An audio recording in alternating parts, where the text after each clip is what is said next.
Hey everybody, it's Fancy. Welcome to my channel. Today is day 2 of 31 days of Halloween. If you joined me yesterday, then you saw me make this cute little dress. And today I have the full look, the finished look. So if you'd like to see kind of how I got this makeup going, then just keep on watching.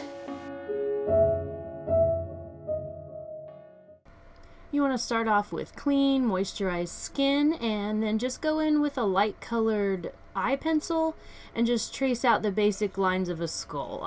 This is definitely nothing new. You can see tons of tutorials on the exact dimensions and stuff. I am making the eye shape a little bit more like cat eye, angular, like to give it a little bit more of a feminine or sinister kind of look. It's not realistic at all. It's just going to be kind of just like a little bit sexy.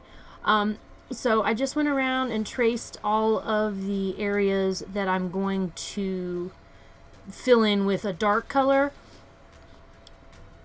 and just went around my face. I'm going to be using the Flash palette to make kind of a purple color that sort of matches the shirt, and went along those contour lines that I created with a lot of color at first, and then just sort of try to blend it down. As you can see, I did end up covering down my neck, my ears, and you'll see I just kind of go all over with this purple paint color. It's important to include the forehead, even though I have a really short forehead and typically it gets covered up with wigs. But I do always tend to try to contour my forehead just in case any of my hairline does show. Now for the nose part, I didn't really need to fill in the entire area with purple because this is going to be blacked out. I really just want the purple to sort of be kind of fuzzy on the edges of where the darkest places are. And you'll see I follow up here soon with a darker purple. This is just, I'm laying down the basic shapes that I want to have on my face. Followed up with a little triangle sponge just to deepen around my ears and any areas that were a little more pink than purple. Since I did blend colors together, it didn't get a perfect blend, but it came out fine. I'm just using the sponge to blend all over, and now I'm going in and making a sort of a lime green, neon green with yellow, green, and white. I used mostly white and then small amounts of green and yellow to get this shade. Using again a triangle sponge just to blend in all those green areas. Laying down a base like this really helps just make everything else stand out. I do cover it up with eyeshadow. You can see I go in with a matte dark purple first to really accentuate those contour lines. I want it to look a little bit harsh, and then I sort of blend it out. I have a kind of a fluffy brush. It's more of a packing brush than a blending brush, but it does allow me to kind of pack it on and then fluff it out. Followed up with a lighter purple and a fluffier blending brush just to sort of diffuse the edges of all that purple and make it look not quite so harsh.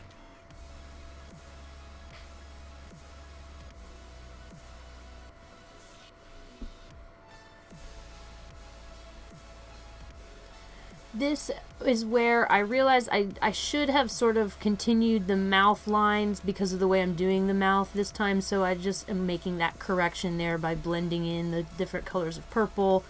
And now I'm going in with black, and you can see I somehow did not record myself shading in my eyes, but I covered my entire eye area with wherever I traced, and now I'm just following up the nose, making it look a little broken at the top. Now I'm doing a really thin, kind of broken, jagged little line to kind of match. You can see the shirt, how it's sort of comic booky looking.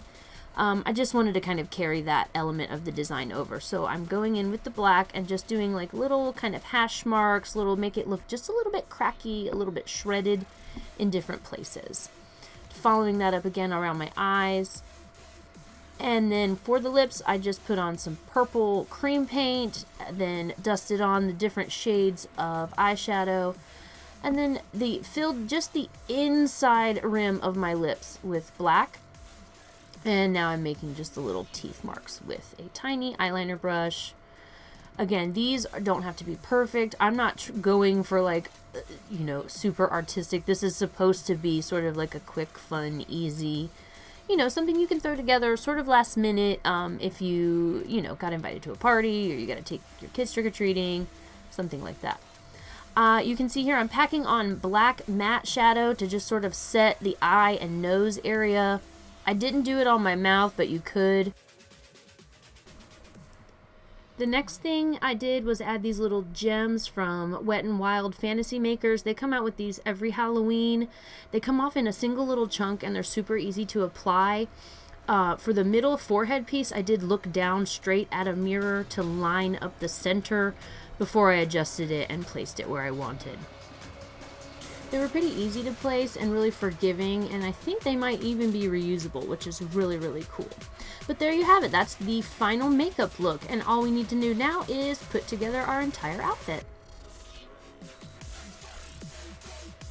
And here she is. She's ready to go out, mingle, mix, maybe do a little bit of trick-or-treating. As you can see here, I've paired the dress with some cute spiderweb leggings, a little cheapo purple Party City type wig. I've also got my cute little orange basket and my witchy boots to complete the look.